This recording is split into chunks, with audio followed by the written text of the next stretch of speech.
They thought these secrets would stay buried forever, sealed in bunkers, hidden in forests, and erased from history books.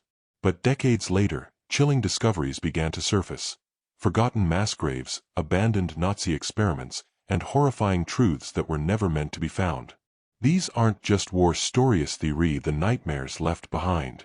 What you're about to see reveals the darkest corners of World War II, and the secrets they desperately tried to erase. In the summer of 2015, rumors that had long haunted the Polish countryside seemed to take on a new weight of truth. For decades, whispers had passed through generations about a Nazi train that vanished into the forests of Lower Silesia during the final weeks of World War II. Known as the Gold Train, it was believed to have been filled with stolen art, gold bars, secret weapons, and possibly even classified Nazi documents. Stories varied, but they all shared one common thread: a train that rolled into the mountains and never came out. When Piotr Koper and Andreas Richter, a pair of amateur treasure hunters armed with ground-penetrating radar, announced that they had found evidence of a buried train near the town of Baltic, the world paid attention. Their scans revealed a long, solid mass beneath the earth, consistent in size and shape with a train. The Polish government, initially skeptical, launched an official investigation, and suddenly the forests of Lower Silesia became the stage for a historical excavation unlike any in modern memory. What investigators found, however, was not the gleaming Nazi treasure trove the world had envisioned. As heavy equipment began to dig into the earth, they encountered a network of tunnels sealed off by thick concrete and reinforced steel. These tunnels were part of the Reese Complex, a vast underground project started by the Nazis in the Owl Mountains, originally believed to be an unfinished headquarters for Hitler himself. Inside one of the tunnels, they discovered the rusted remains of railway tracks. Following them deeper, they found a decayed train car, almost fossilized in time. It was armored, its windows welded shut. The entrance was partially collapsed, as though deliberately buried. As workers cleared debris, a foul smell began to leak out from the cracks in the metal. When they finally breached the first car, the team made a chilling discovery: skeletal remains, dozens of them. Some were shackled together with corroded iron chains, their positions frozen in agony. Scattered around were the tattered remnants of clothing, faded prisoner tags, and handwritten notes in Yiddish, Polish, and German. These weren't soldiers. These were prisoners, possibly Jews or political detainees, transported in secret during the collapse of the Third Reich. As more train cars were uncovered, the evidence mounted. One car contained nothing but wooden crates stacked to the ceiling. Inside the crates were personal belongings, jewelry, family photos, children's toys. One box held dozens of wedding rings, their inscriptions still visible.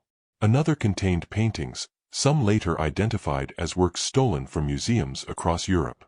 But the most disturbing find came from a sealed rear compartment. Behind a reinforced steel door, marked only with a red triangle, they found a narrow corridor leading to a small, soundproofed chamber. Inside were metal restraints bolted to the floor and walls. Shattered glass ampoules littered the ground, alongside broken syringes and surgical tools. A blood-stained medical coat still hung from a hook. Initial forensic analysis suggested this car had been a mobile testing unit, an experimental lab where prisoners were subjected to unknown procedures during transit. Nearby documents, charred but partially legible, referred to a project called Vergessen, the German word for forgotten. Historians believe it was part of a desperate Nazi effort to erase records and relocate sensitive materials and prisoners as Allied forces closed in. The train may have been en route to an unknown final destination before being deliberately buried to hide its contents, and its secrets, from the world. Local legend, once dismissed as folklore, was suddenly grounded in horrifying truth. The community of Baltic, long familiar with tales of ghost trains and Nazi tunnels, now found itself at the center of international attention. The Polish government restricted access to the site, and a dedicated task force was assembled to catalog and preserve the findings. Yet not everything was recovered.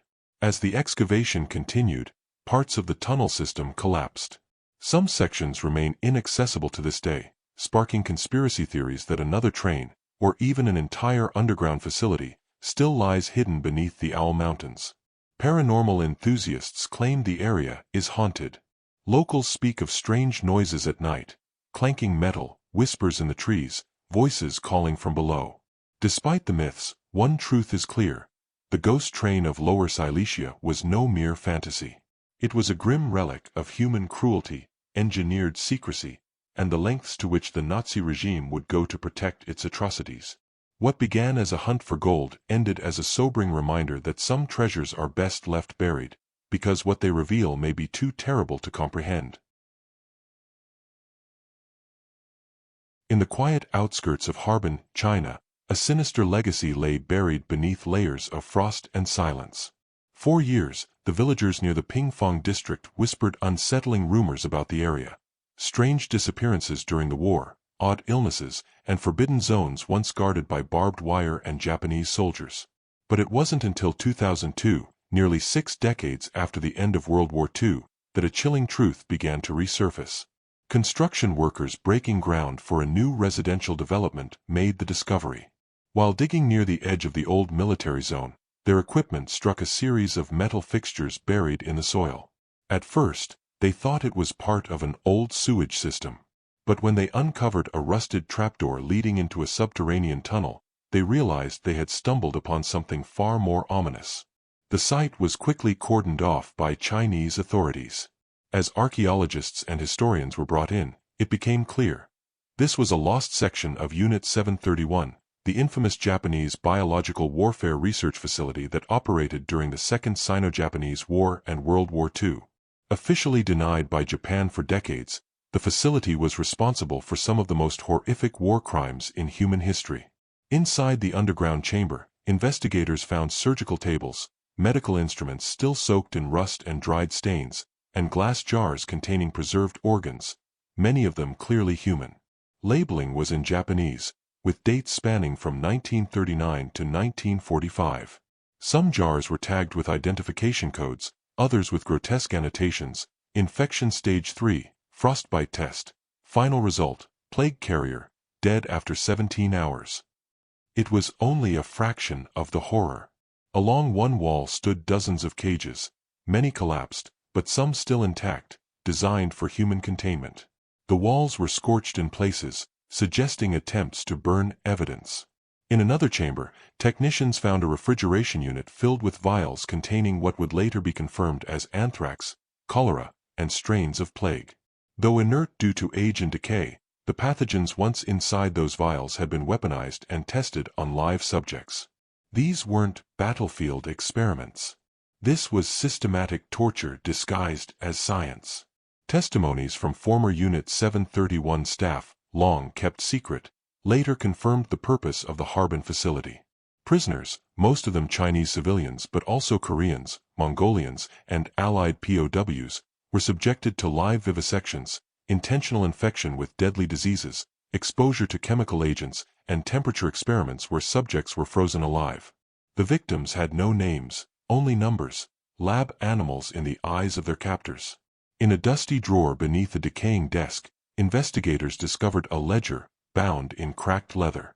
Its pages documented batch tests, including survival times under various pathogens, infection spread rates, and effectiveness of gas agents in sealed environments. A final entry, dated August 9, 1945, the same day Soviet forces began invading Manchuria, read only: all evidence to be destroyed. Remaining subjects terminated. Despite this order, it appears not all evidence was erased. Several skeletal remains were found in pits behind the lab, bound at the wrists with cloth and wire. Dental analysis confirmed that some were teenagers, others older men and women. Most had died from either blunt trauma or signs of advanced infection. One particularly disturbing find was a child's shoe tucked into a ventilation shaft, with a name crudely etched into its sole.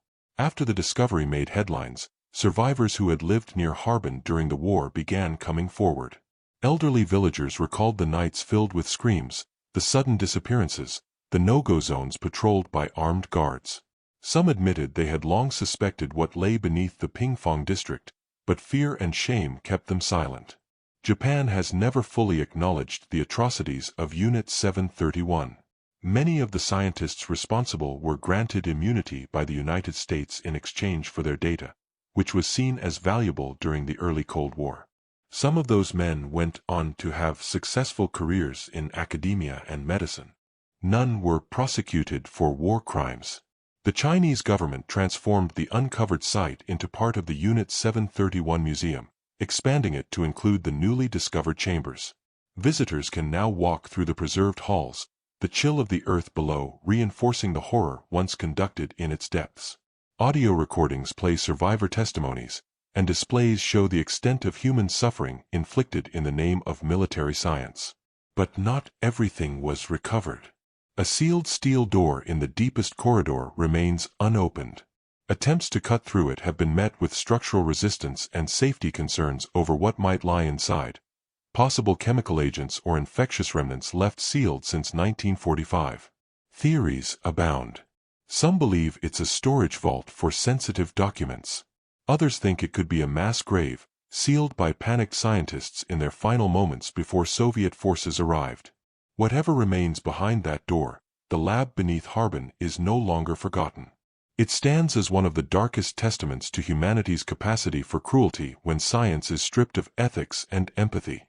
The people who died within those walls were meant to vanish without a trace. Instead, they became the voices of a story too terrible to be buried. In the frigid waters of the Baltic Sea lies one of the most catastrophic and overlooked maritime disasters in history, a shipwreck eclipsed by the shadows of war and silence. The Wilhelm Gustloff, a German hospital ship turned evacuation vessel, was torpedoed in January 1945 by a Soviet submarine. Its sinking led to the deaths of more than 9,000 people, most of them civilians, making it the deadliest shipwreck ever recorded.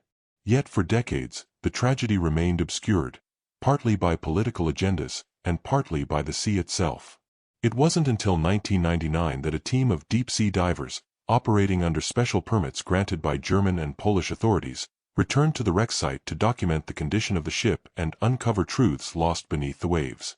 The Gustloff sat at a depth of over 150 feet, shattered into 3 primary sections. Cold, oxygen-poor waters had preserved parts of the hull unerringly well. But the real shock came when the divers penetrated the interior. Initial exploration began with standard objectives: document the structure, map the wreck, and confirm identities of found objects. But within minutes of entering the ship's remains, the divers encountered ghostly remnants of that deadly voyage. Personal belongings, children's toys, winter coats, satchels filled with letters, some still legible. There were suitcases packed with silverware and family heirlooms, the desperate attempts of families trying to take their lives with them as they fled the advancing Soviet army. What truly shook the team was the discovery of sealed compartments not listed on any known blueprint of the ship. Behind rusted doors and bulkheads, they found locked medical rooms, converted from hospital spaces when the ship was repurposed. These rooms were littered with broken stretchers, empty medical crates, and the skeletal remains of patients still strapped to gurneys. In one compartment, the divers found an operating room that had seemingly been prepared in a hurry but never used. Surgical tools were scattered across the floor, and the bloodstains, faded but visible, were frozen in place by decades of cold. It appeared as though wounded evacuees had been herded in but abandoned when the chaos began. Human remains were discovered with cloth tourniquets still bound to their limbs. But the most haunting discovery was located deep in the ship's stern, in an area labeled as storage but built like a prison. Here, divers found small rooms with barred doors and portholes welded shut from the outside. The bodies within were mostly skeletal, but some still wore faded uniforms, none of them German. Many carried ID tags from Eastern European nations. Among them were signs of restraint, shackles attached to walls, broken manacles, and medical tags with notations in fractured shorthand. Test complete. Read 1. Another simply said, unfit. One diver, a veteran of underwater recovery missions, described the scene as a floating dungeon locked in time. Experts later theorized that in the final days of the war, the Nazis may have loaded the ship not only with wounded soldiers and civilians but also with prisoners, possibly victims of eugenic or medical experiments. There had long been rumors that records from Nazi medical programs were being smuggled west as the Reich collapsed. The Gustloff may have been part of that exodus. Surviving blueprints and German military documents never mentioned these hidden compartments. The official record stated that the ship was used to evacuate over 10,000 people from the city of Gotenhafen, including soldiers, medical staff, and civilians fleeing the Red Army. But eyewitness accounts, collected in the years following the war, hinted that something else had been aboard. Survivors reported strict no-access zones guarded by armed soldiers and cries coming from below decks that were quickly silenced. When the Soviet submarine S-13 torpedoed the Wilhelm Gustloff, it struck 3 times. The third torpedo hit near the engine room and is believed to have caused the most casualties. The ship sank in under an hour, plunging thousands into the icy Baltic in the dead of winter. The majority of those on board, mothers, children, wounded, perished in minutes, freezing in life jackets or trapped below deck. Following the war, the site was declared a war grave by Germany, and diving was heavily restricted. Political tensions between the Soviet Union and the West ensured that the full story was never officially investigated. Only decades later, with the Cold War over and technology advanced, could a new generation of divers access the wreck in detail. Artifacts retrieved from the Gustloff are now stored in maritime museums in Germany and Poland, though many items remain entombed within the wreck. Due to its status as a protected gravesite, further excavations are controversial. Some believe the deeper compartments, still unexplored due to structural collapse, may hold documentation or evidence of clandestine Nazi programs smuggled aboard during the final chaos of the Reich. Today, the Gustloff lies broken beneath the sea, its name mostly absent from school textbooks or popular media. Unlike the Titanic, its victims were largely anonymous, refugees and prisoners swept away by history. But the ship's eerie condition and the secrets it seems to protect beneath the waves continue to draw the interest of divers, historians, and conspiracy theorists alike. One thing is certain, the Gustloff was more than a hospital ship. It was a floating coffin, carrying with it not only the lives of those aboard, but the haunted fragments of a war trying desperately to erase its own crimes. In 2010, in a quiet region of northern France, an unassuming piece of farmland became the epicenter of one of the most unsettling wartime discoveries in recent history. The land, nestled between overgrown hedgerows and flanked by remnants of stone farmhouses, had long belonged to the Lefebvre family, passed down since the 1800s. It was while repairing a collapsed patch of earth near a livestock pen that Jean Lefebvre, the current owner, unearthed what would soon be known as the Mary Certenoise bunker, a secret Nazi command post buried and hidden since 1944. What at first appeared to be a sinkhole was, in fact, the collapsed entrance to an underground structure. Beneath the soil, a series of concrete steps led down into darkness. At first, Lefebvre believed it to be an old wine cellar or storm shelter. But the deeper he ventured, the clearer it became that this was no civilian space. Carved into the earth with disturbing precision were reinforced walls lined with German inscriptions, rusted equipment, and the unmistakable insignia of the Wehrmacht. When historians and French military archaeologists were brought in, they began a methodical excavation and mapping of the site. What they uncovered shocked even seasoned experts. The bunker was part of a clandestine German installation, completely undocumented in Allied records. Unlike the many known Nazi bunkers used for defense or munitions storage, this one was a hybrid, part communications hub, part intelligence archive, and part experimental facility. The entrance hallway led to a central command chamber where rusted radios and code machines, some of them still bearing the scrawled names of their operators, lined the walls. Tattered Nazi flags drooped from the ceiling, and maps pinned with faded markers were preserved in sealed drawers. Clocks had frozen at various times, as if the power had suddenly ceased during an evacuation. In the command room, a large wooden table bore deep gouges, likely from a knife or bayonet. Carved into its surface was a single phrase in German, "Hier starb der Verstand." Here, reason died. Behind a false wall in a hallway barely 3 feet wide, investigators discovered a narrow passage that led to a more disturbing section of the bunker. This hidden wing contained 4 small chambers with metal-lined walls and bolted doors. Inside were rows of gas masks, stacked like discarded skulls. Rusted canisters sat in the corners, each marked with faded chemical codes. Forensic testing later revealed traces of taboon and sarin, both nerve agents developed by Nazi scientists during the war. The presence of these weapons confirmed what experts feared: this was not just a command post.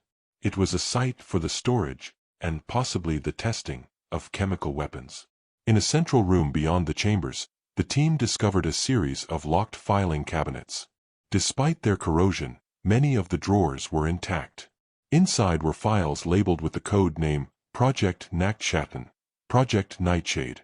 Translations and decrypted German shorthand revealed it had been a late-stage Nazi program focused on psychological warfare and non-lethal experimentation. Notes detailed tests involving isolated environments, sensory deprivation, and exposure to experimental gases intended to disorient and destabilize. But the most harrowing part came from a final, nearly hidden compartment accessed through a collapsed shaft. When a section of concrete gave way, it revealed a small room with no furnishings, just stone walls and a drain in the floor. What made this space especially grim were the skeletal remains of at least 6 individuals, stacked one atop another. The bones were scorched, as though an attempt had been made to incinerate them. Fragments of clothing remained, none of it military issue.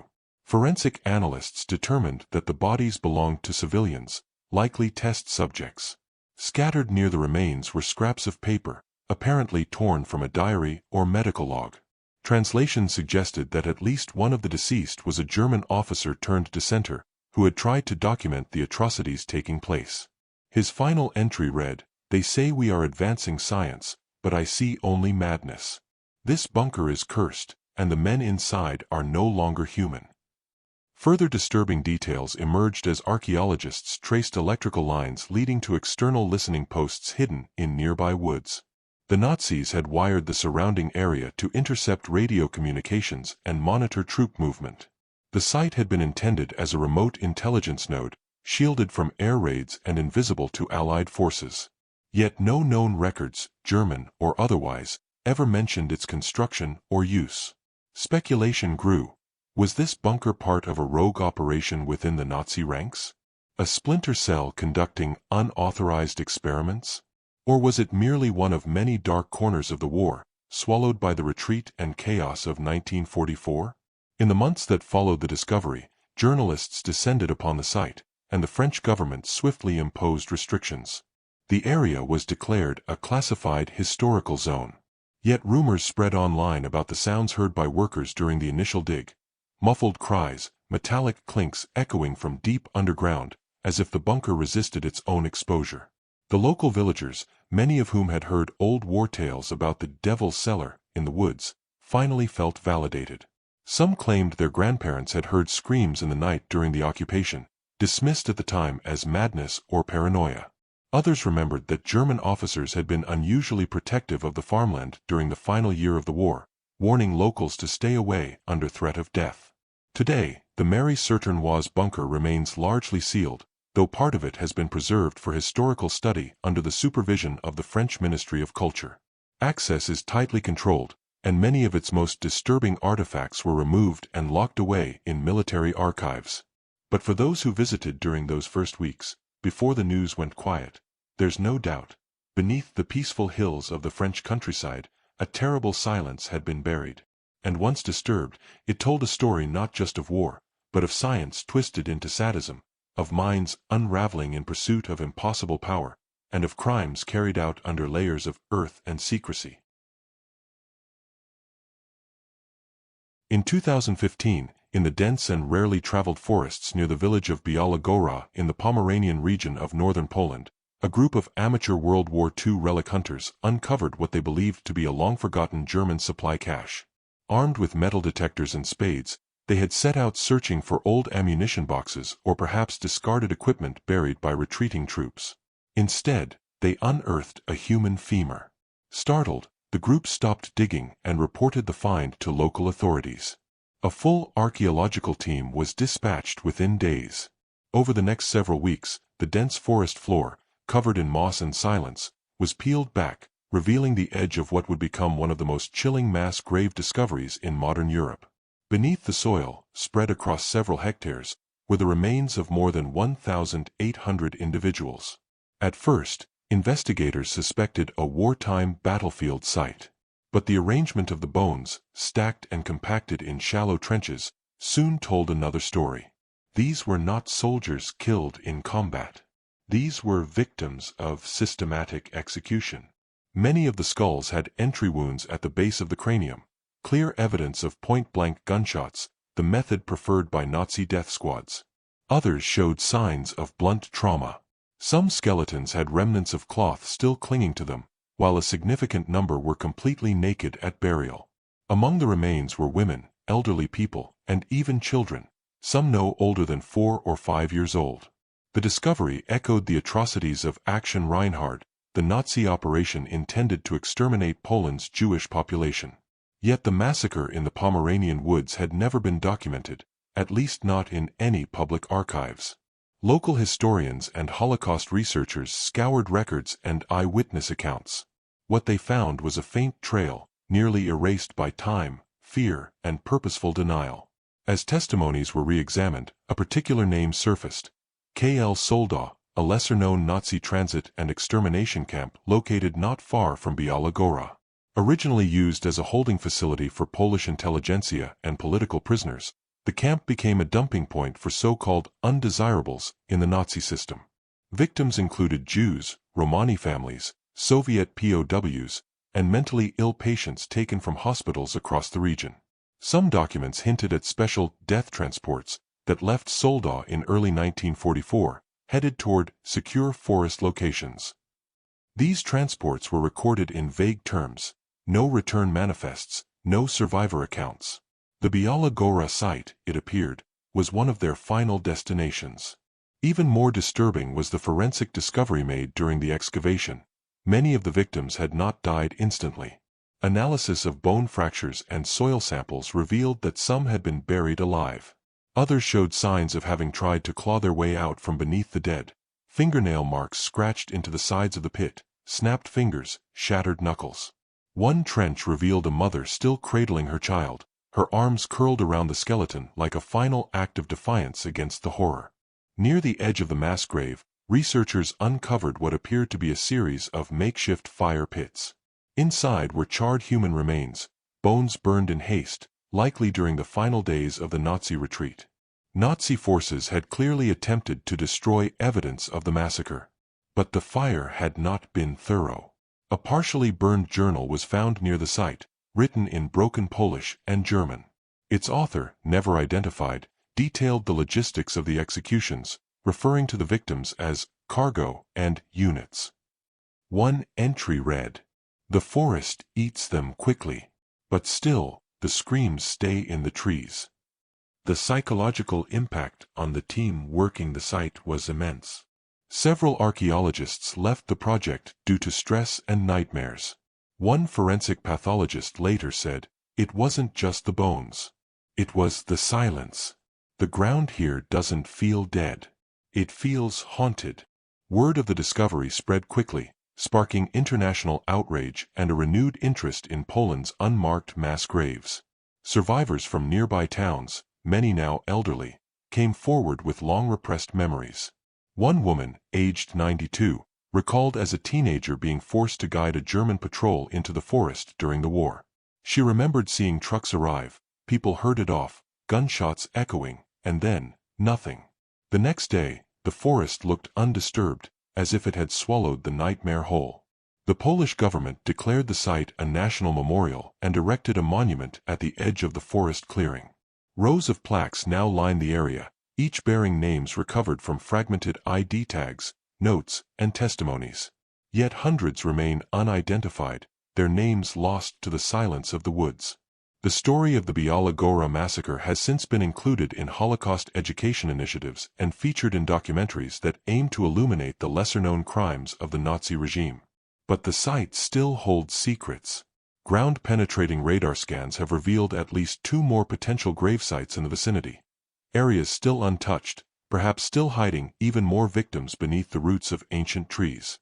Today, the forest is quiet again. Birds call overhead, and the wind moves softly through the birch leaves. But for those who know the truth of what lies beneath, the peace is only surface deep. Walk a little farther from the trail, and you'll find it.